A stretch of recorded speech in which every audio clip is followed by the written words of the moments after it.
আসসালামু আলাইকুম প্রিয় শিক্ষার্থীরা, সবাই কেমন আছো? আশা করি সবাই ভালো আছো। রিপন স্যারের অর্থনীতি পেজ থেকে তোমাদের অভিনন্দন এবং ভালোবাসা রইল। দেখো, বরাবরের ন্যায়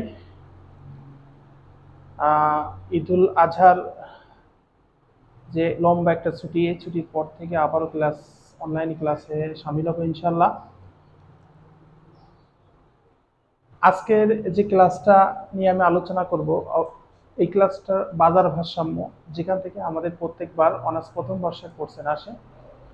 এটা ব্যাচটিকে আমাদের ব্যাচটিকে ক বিভাগ নাই, সরি, খ বিভাগ না হলে গ বিভাগে, এই দুই বিভাগে যে কোনো একটা বিভাগে আছে। ভারসাম্য দাম পরিমাণ নির্ণয় করো এবং চিত্রে ব্যাখ্যা করো। দেখো, প্রশ্ন হলো যে এই টাইপের কোশ্চেন আমাদের সামনে আসবে, আর আমার এই ভিডিওটা অনেক বড় হবে এবং আমি এই ক্লাসটা খুব ডিপলি আলোচনা করব, খুব ডিপলি ভাবে মনোযোগ সহকারে যদি তুমি দেখো, তাহলে 100% তোমার এই বাজার ভারসাম্যের চিত্রে ব্যাখ্যা দেওয়া, যে উপস্থাপন করার যে বিষয়গুলো থাকবে, আর কোনো রকম ডাউট থাকবে না, মানে ভুল ভ্রান্তি, মানে তোমার কাছে একটা বিভ্রান্তিকর একটা অবস্থায় কাজ করবে যে না আমার এটা হয়েছে কিনা, এই অবস্থাটা আর থাকবে না। এখন আশা করি আমার ক্লাসটাই অবশ্যই অবশ্যই তুমি মনোযোগ সহকারে দেখবে। দেখো, আমি এখানে একটি অঙ্ক নিচ্ছি। অঙ্কটা হলো চাহিদা অপেক্ষক এবং যোগান অপেক্ষক দেওয়া আছে, ভারসাম্য দাম ও পরিমাণ নির্ণয় করো এবং চিত্র অঙ্কন করো। খুব সুন্দরভাবে বুঝতে হবে।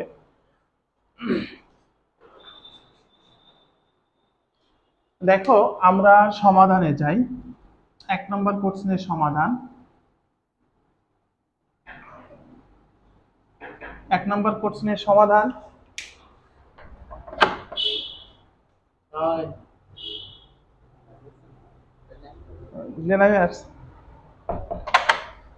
এক নম্বর কোশ্চেনের সমাধানটা কি? সমাধান হলো কিউডি সমান সমান 200 মাইনাস 3পি, আর কিউএস সমান সমান মাইনাস 80 প্লাস 4পি। আচ্ছা, দেখো, খুব সুন্দর করে বোঝো, এটা দেওয়া আছে আমার 1 নম্বরে বলছে ভারসাম্য দাম ও পরিমাণ নির্ণয় করো।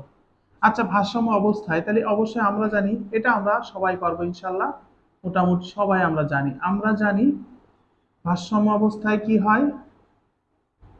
ভারসাম্য অবস্থা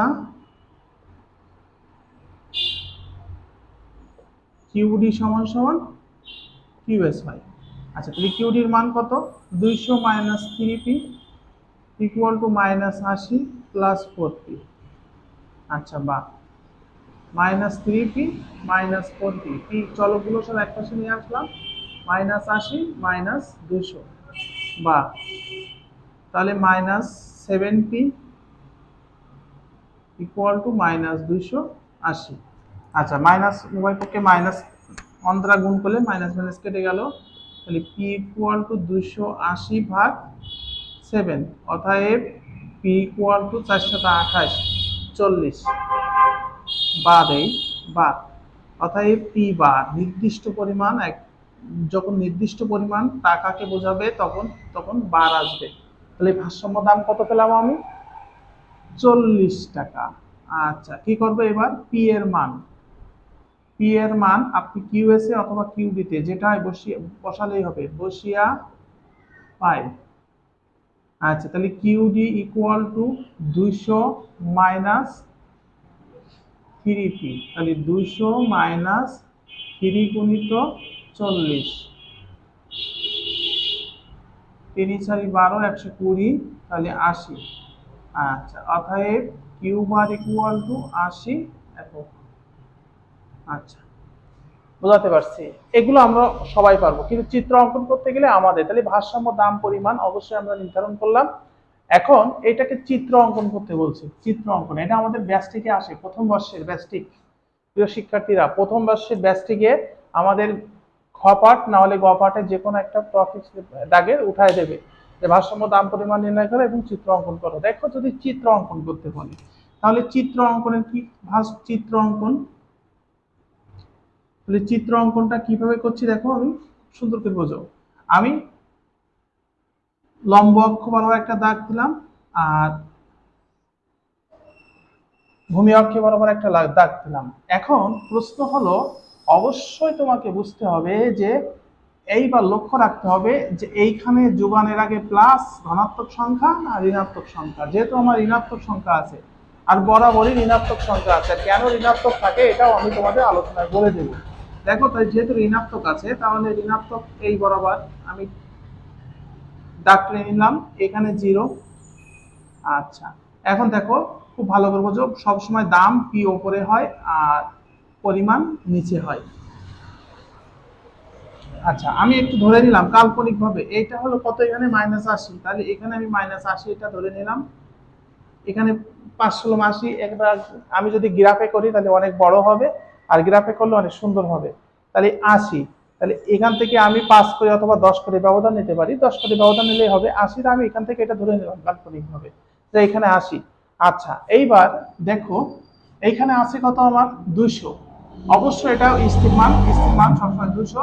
দেখো যদি কোনো চলক এখানে এখানে যেহেতু 80 একটি স্থির মান, এখানেও 200 একটি স্থির মান, তাহলে স্থির মানগুলো সবসময় পরিমাণকে নির্দেশ করে। স্থির মানগুলো সবসময় কি নির্দেশ করে?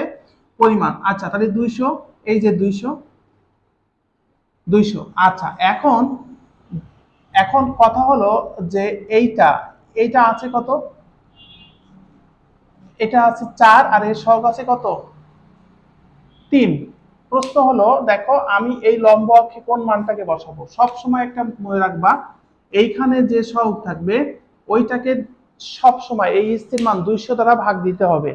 তাহলে আমি যদি এই পি লম্ব অক্ষের মান বসাতে যাই তাহলে 200/3 দিলে হবে 66.67।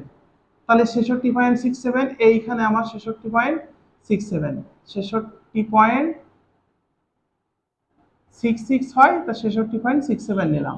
আচ্ছা, তাহলে 66.67, তাহলে এটা অবশ্যই ঋণাত্মক, মানে কি এর সাথে মাইনাসের সম্পর্ক, তাহলে এটা বাম থেকে ডান দিকে নিম্নগামী, বাম থেকে ডান দিকে নিম্নগামী, এই যে মাইনাস, আমি বোঝাতে পারছি।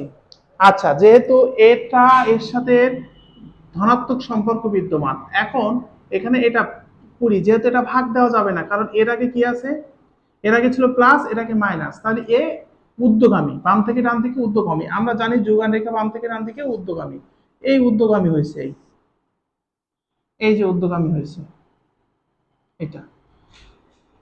মানে খুব মনোযোগ সহকারে অবশ্যই তোমাকে বুঝতে হবে, মনোযোগ সহকারে। এখন দেখো ভারসাম্য দাম কত বেড়েছিল আমাদের, 40। তাহলে এইখান থেকে এই বরাবর আর এইখান থেকে এই বরাবর, তাহলে এটা হলো 40 আর এই একক হলো 80। একক কত বেড়েছিল, 80। তাহলে এইটা হলো ভারসাম্য বিন্দু। তাহলে আমি এটা কি লিখবো, কিউডি সমান সমান 200 মাইনাস 3p, আর এটা কিউএস সমান সমান -80 প্লাস 4p। একদম ইজি বিষয়। দেখো তোমরা তোমাদের ভেতরে বিভ্রান্তিকর অবস্থা কাজ করতে পারে, আমি আবারও তোমাকে বুঝিয়ে দিচ্ছি কিভাবে এটা সমাধান করতে হবে চিত্রে। দেখো এইখানে প্রথমত আমার চাহিদা রেখা অঙ্কন করে নিতে হবে, চাহিদা রেখা। তাহলে এখানে আমার আছে কত, যদি কোনো স্থির মান মানে কোনো চলক না থাকে তাহলে সেটা স্থির মান হতে পারে এরকম, কিউডি সমান সমান 50 মাইনাস 2p। তাহলে এই 50টা স্থির মান, সে সবসময় পরিমাণকে নির্দেশ করবে, নিচে বসবে।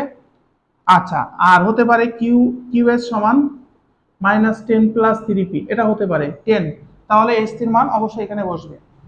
আচ্ছা, এইটার ক্ষেত্রে কি 200, তাহলে 200 এই বসে গেল, আর -80, এই 80 নির্ধারণ করলাম।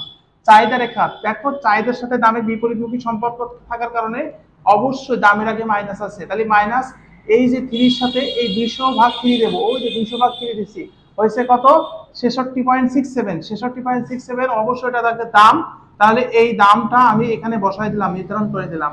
আর এইখান থেকে যেহেতু এটা অনির্দিষ্ট করে বলছে, যেহেতু এটা ঋণাত্মকে আছে, তাহলে এটা অবশ্যই ধনাত্মক, বাম থেকে ডান দিকে ঊর্ধ্বগামী। কত ঊর্ধ্বগামী কত বাড়বে সেটা আমরা অবশ্যই এই দামের উপর প্রেক্ষিতে আমরা বুঝে নেব। আচ্ছা, তাহলে এইখান থেকে এটা বাম থেকে ডান দিকে ঊর্ধ্বগামী আমি টেনে দিলাম। যেখানে এই দুইটা রেখা ছেদবিন্দু হয়েছে অবশ্যই সেই রেখা দুটোর ভারসাম্য দাম এবং পরিমাণ পরস্পর সমান। তাহলে এখানে আমি 40 টাকা, এই 40 বসাই দিলাম, আর এই 80 বসাই দিলাম। দেখো ভিডিওটা অনেক বড় হয়ে যাবে, আজকের ভিডিওটা এই পর্যন্তই হবে। আমি কতটুকু ক্রেতা এবং বিক্রেতার এই টপিকসটা একদম হুবহু এই টপিকসটা আমি নেক্সট ক্লাসে ইনশাল্লাহ তোমাদের দেখিয়ে দেব। আর আমার ক্লাসটিকে যদি ভালো লেগে থাকে অবশ্যই অবশ্যই শেয়ার এবং কমেন্টস করে এবং আমার পেজটিকে ফলো করে সাথে থাকবে।